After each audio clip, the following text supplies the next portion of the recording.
My happiness permeates all aspects of my life. Should my happiness center crumble, then I have a vivid recollection of my first conscious encounter with happiness. By the time we left South Africa, the happiness bug had become chronic in me. Happiness is my weapon of mass destruction in hostile times.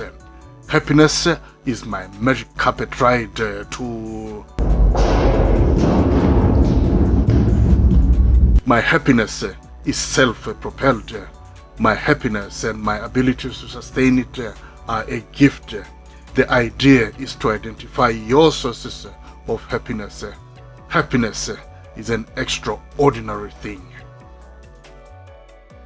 The day I understood that I could only be what I am and that I could only do what I do at any one time because that's what's accessible to, doable and fun here and now, I found inner peace. I loved myself more. I internalized the idea that I could indeed do anything towards the attainment of my dreams only to the extent that what is available and doable is compatible with my values. Compatibility with my physical and mental strengths and my philosophical and spiritual equilibria is an important determinant factor too. I'll never venture to do the impossible beyond what my mind and body are not keen to pursue for lack of interest, curiosity, relevant competence or application tools and other resources. For example, a Mount Everest climb expedition is out of the question for me.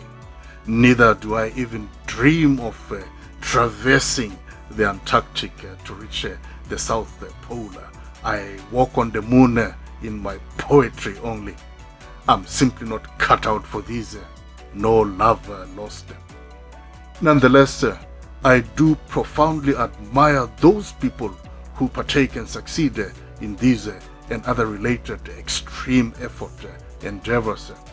Attitudinally, these people inspire my will to win when I know that I do have what it takes to overcome obstacles to triumph in given context.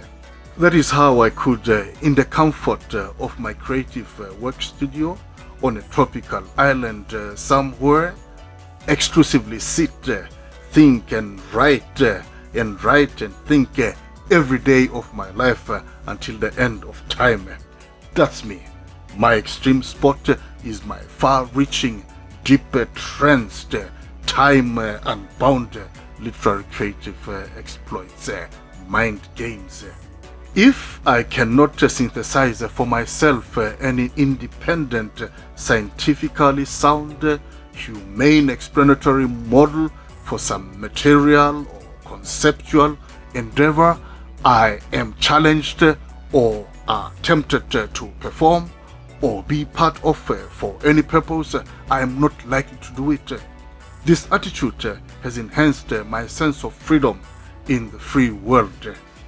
It has empowered me with the idea that I do have much greater influence as to the direction and extent of the potential of my destiny.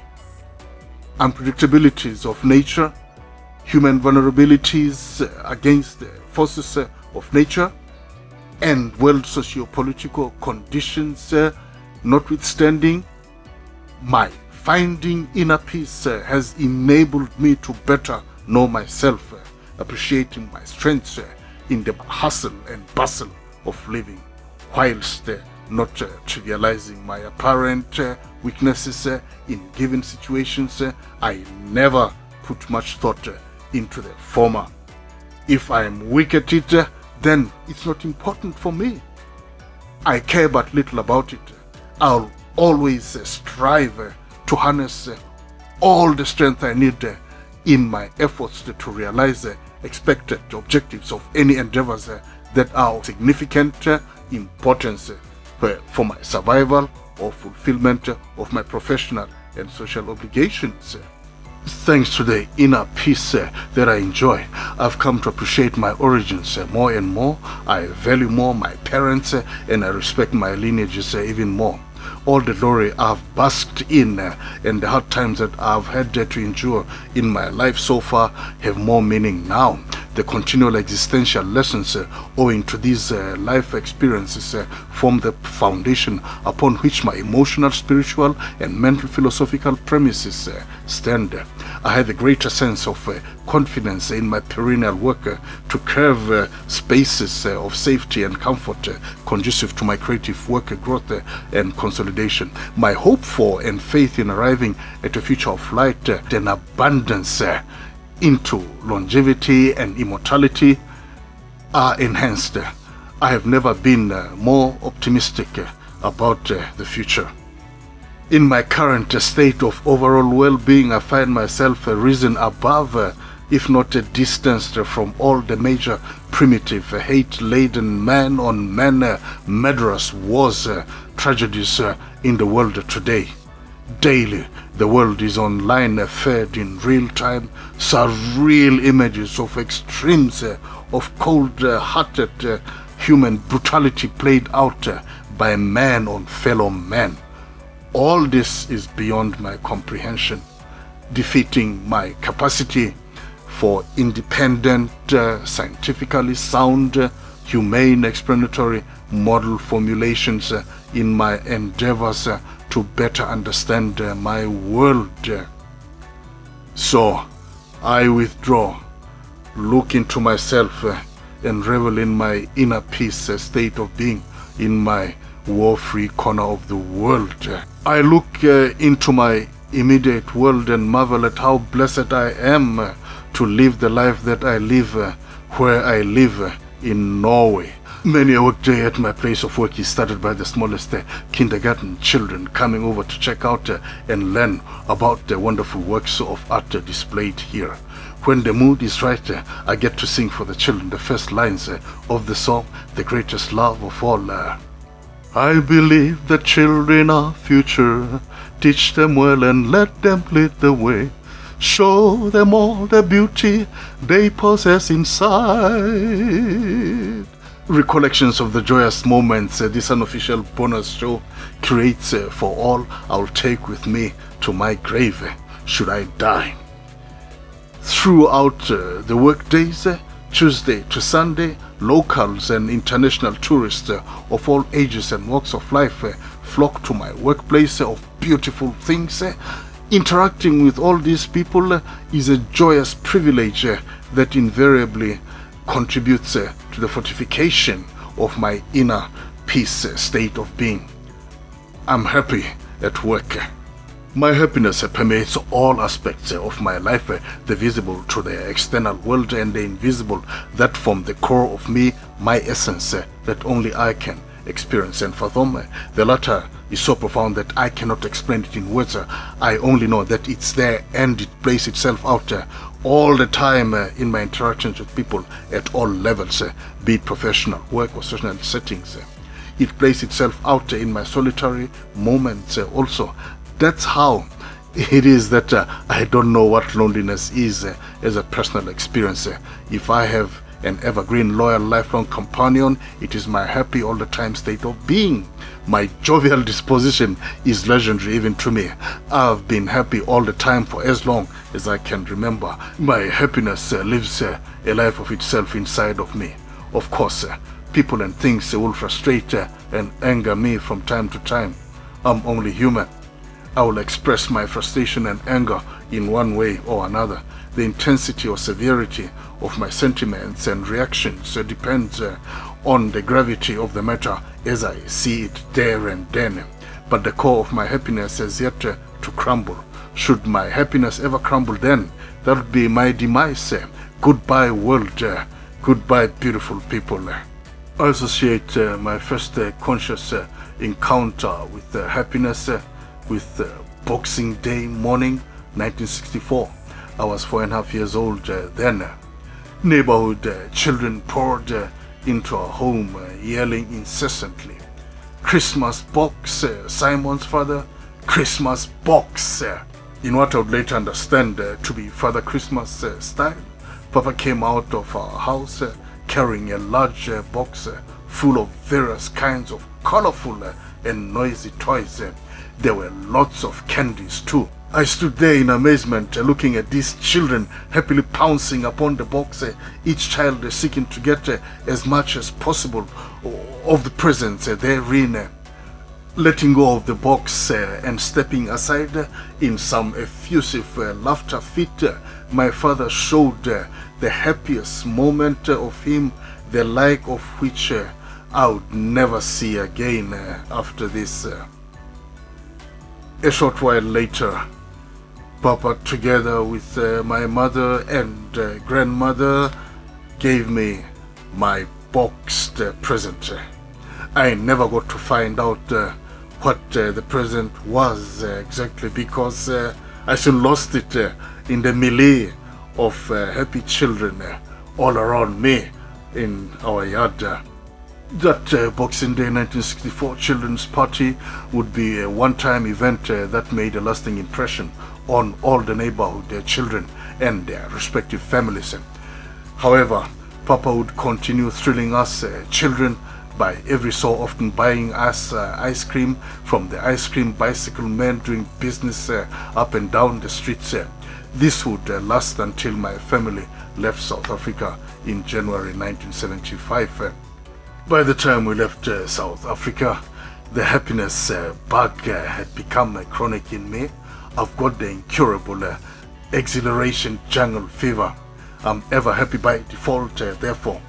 Even so, I know how to switch my happiness machine on and off at will according to occurrences around me at any time and space. Having taken neo-slavery to the next level of sophistication in the 20th century, the former apartheid system in the land continued to subject us black people to deliberate, systemic, effective application of extreme violence everywhere, every day. This violence was so degenerative of the human spirit that it even reproduced itself in the home. Violence remains endemic in South African society to this day. Despite all that, there were always innumerable remarkable moments of unrestricted joy in various situations every day on the street. There was always something about anything or anybody to laugh about. My contemporaries and I laughed at each other, friends and foes alike. We could grossly laugh at each other into fights, much as we used to do the same to stop fights and create conditions for a peaceful coexistence in a hard world, short-lived as the peace would be. Our days on the streets consisted of circles of play, fight, peace, song and dance, mutual or unilateral group mobbing, arguments, fighting, and so on and so on and so forth. Repeat and repeat. All of this was threaded with humor through and through. There was never a dull moment.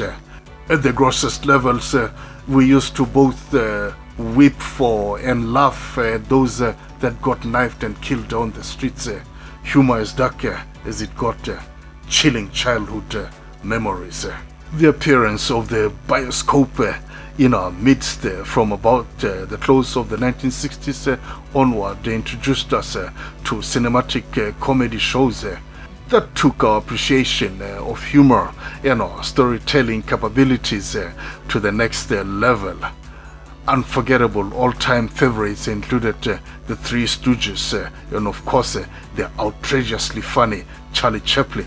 At the end of the day, we often complained of ribcage pains from profuse laughter all day long.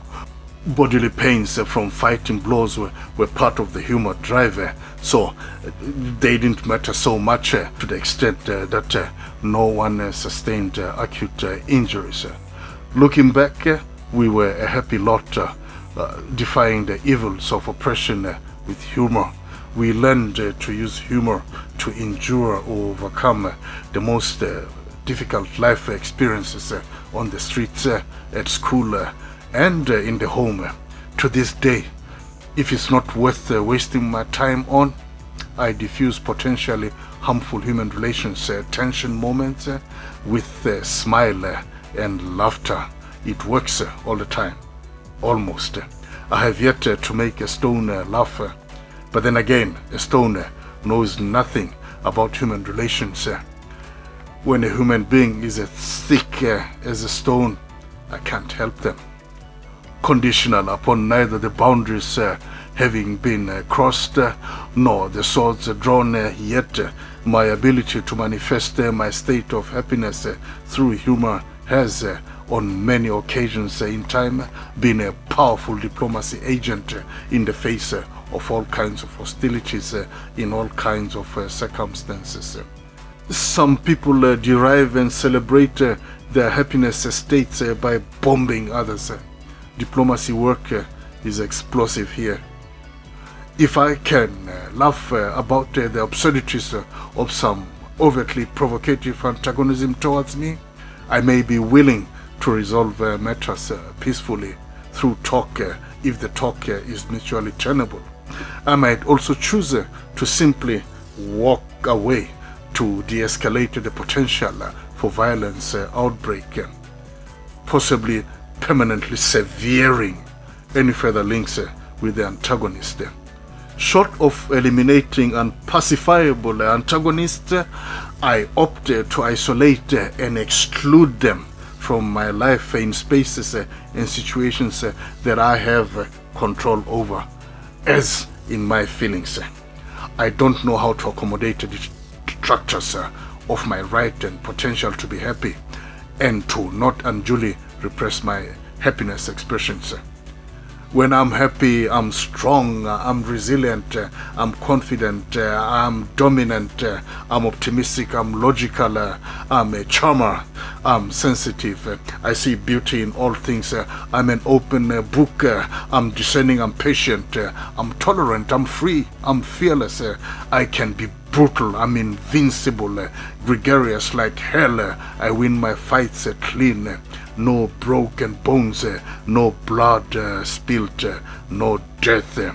On the one hand, happiness is my weapon of mass destruction in hostile times.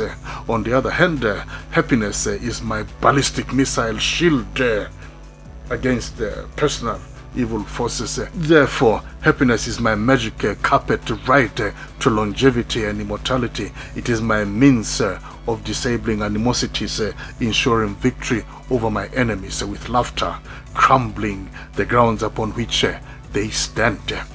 When I am happy, I am genuinely so. I don't know how to be fake happy. Although my happiness is self-propelled because I am happy by nature, it doesn't mean that I go around glaring my teeth and laughing like a fool, seeking attention everywhere all the time. My life is a circus, but I'm not a clown. It does happen though that unrestrained public expressions of my joy are calculated and intentional, spontaneous, as a humorous situation I may have created or I respond to might seem to be.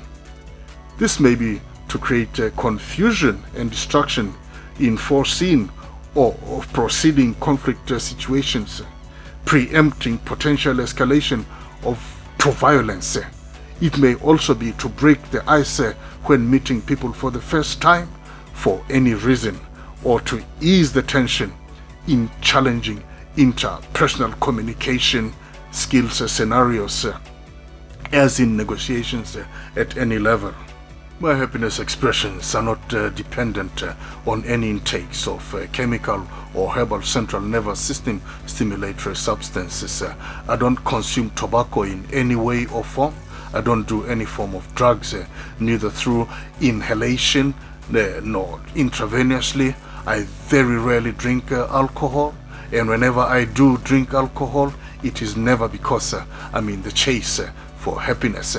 I'm ever so happy with or without the consumption of alcohol. I never touch alcohol when I'm upset over one thing or another. When I'm upset, alcohol tastes like horse urine. Yuck! Yes, I have in my time tasted fresh horse urine from the ground. That teaches you to fold your lips so that you can learn how to whistle. See?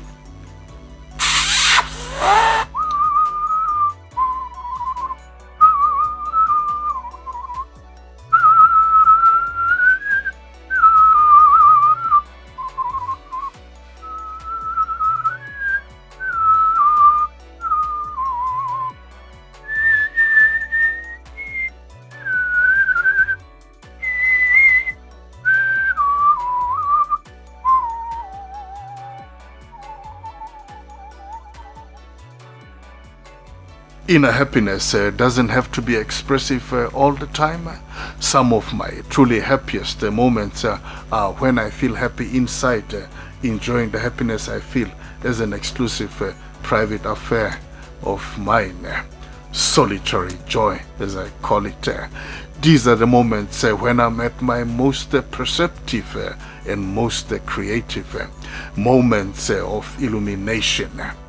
These are the moments when solutions to pressing personal challenges of all sorts manifest themselves in this emotional contentment state. I'm able to see through the mediocrity of thoughts and actions by power players and other thought leaders in humanity's big existential questions. I crush conspiracy theories from this domain of unlimited ignorance, proof pure thought possibilities. It is at this level that my sense of justice, good versus bad, and fairness, right versus wrong, get heightened in my analysis of world events. This forms the basis upon which my decisions to take particular stands on certain local and global divisive socio-political issues are anchored. It is also at this level that my social relations are categorized to the extent of sharing or not sharing certain critical values as active social beings. Outcomes of my happiness induced high creativity and problem-solving capacity further fuel my happiness state. My happiness, creativity, and problem solutions form an essential functional loop for my existence and my appreciation thereof. If the loop breaks, I might as well be dead. Therefore, happiness is my elixir of youth, my longevity mortality engine amplified by laughter. Such is the value of happiness. I cannot afford to be unhappy. I do not want to be unhappy. If I have an addiction, it is happiness as an expression of my being here and alive for life right now. No one can take that away from me for as long as I consciously striving to be a decent human being, wishing and enjoying sharing my happiness with others who see a mutuality of value addition to each other's lives.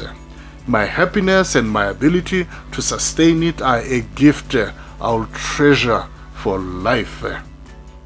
Commenting on one of my Facebook feeds posts recently, a colleague and friend has said, and I quote, "Being happy every single day is a privilege that not everyone has," end of quote.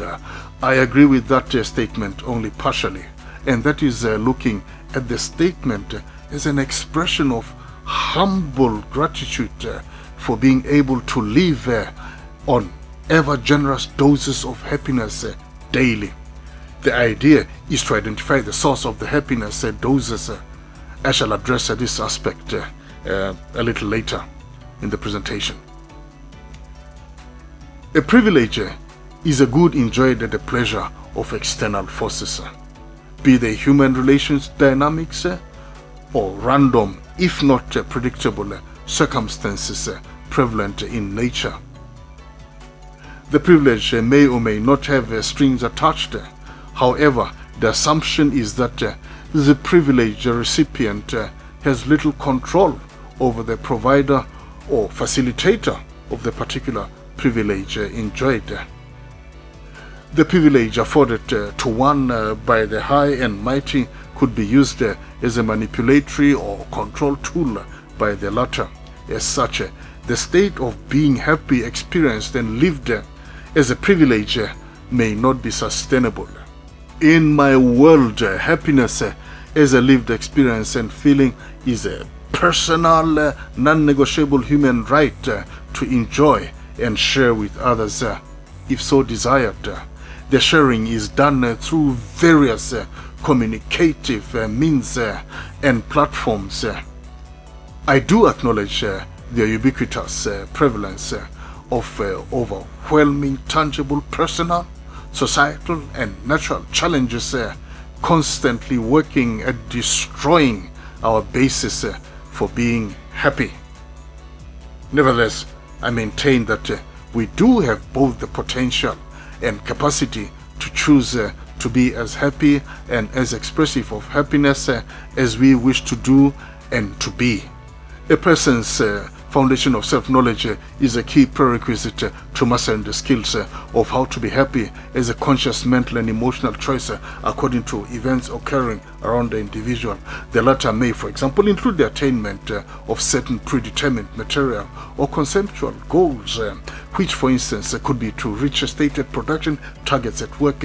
Creating a happy and congenial work atmosphere could inspire efficiency and effectiveness in production or service for all parties involved in the work process. Success at work and in personal relations may result in the recognition of one's efforts through adulations and rewards in one form or another, this way potentially compounding the already pre-existing state of happiness.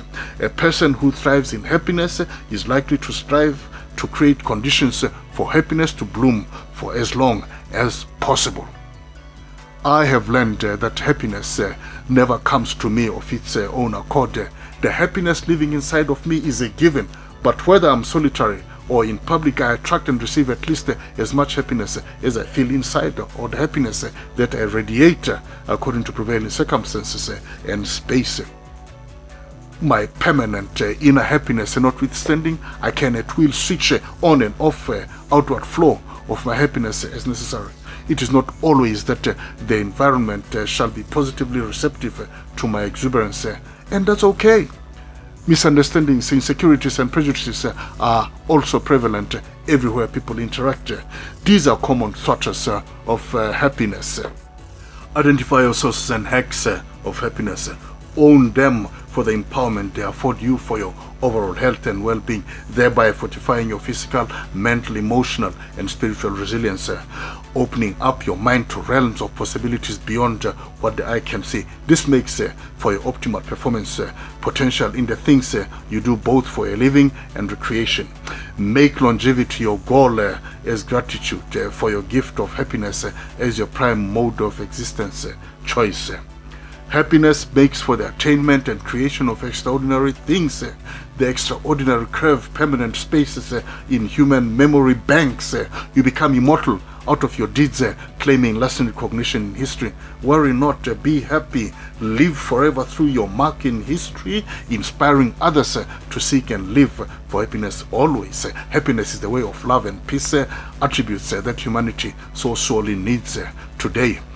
Only you can define your happiness on your terms. Be happy for your own sake first and foremost. Cause no harm, wish none ill. Share your happiness abundantly with those who appreciate you for being who and what you are. Conserve your energy and capacity to live and love by staying away from happiness dampening toxic relations. Never let go of those that make you happy. Happiness is a mutually supportive human quality. Even animals know this. That's how we can keep pets. Depending on how you organize your life as you wish to live it, take it for granted that you want to see and be seen. Therefore, allow your happiness to be an integral element of the unique brand that you are. Your brand highlights your worth as an active participant in societal development as per your skills, talents, and proclivities vis-a-vis your occupation. The happier you are, the more productive you can be, and the more valuable you can be. Happiness is the mega power for personal and professional success.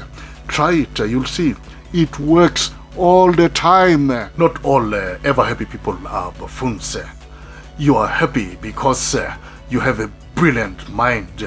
You know yourself, you know what you want, you know your worth, you are self-assured, you own earth surfaces you step on. You are happy because the extraordinary things you do change lives for the better for others, looking at you, inspiring them to want to tap into their happiness reserves for life. Although you speak faster and louder than many, your physical presence and aura take up too much space around you. You don't have to apologize about your happiness and its expressions according to your communicative or creative talents. If you have to fight, make your deeds your first line of defense. Fight smart, choose your fights. Never give fools any fighting chance. Bring down your detractors' walls of Jericho with smiles, laughter, and a glint in your eyes. All packed in love as a weapon of peace. Peace is a durable ride into and for the future. As such, when we are finally dead and gone, friends and foes alike say, may your soul rest in eternal peace. The happiness-inducing memories of you in the eyes and hearts of your survivors may be a measure of how much peace you'll possibly enjoy in the afterlife. We are not sure about there being an afterlife, but for purposes of this talk, we say that it is there. The future is ever bright and hopeful for the happiness propels us into the future.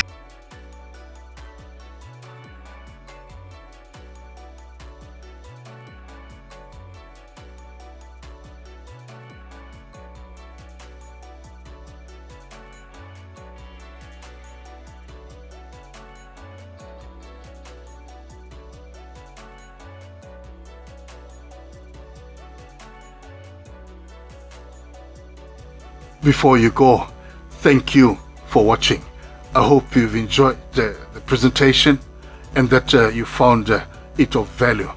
If that's the case, please like the video and watch this one here about an earlier wonderful surprise encounter with a durable happiness moment at my workplace.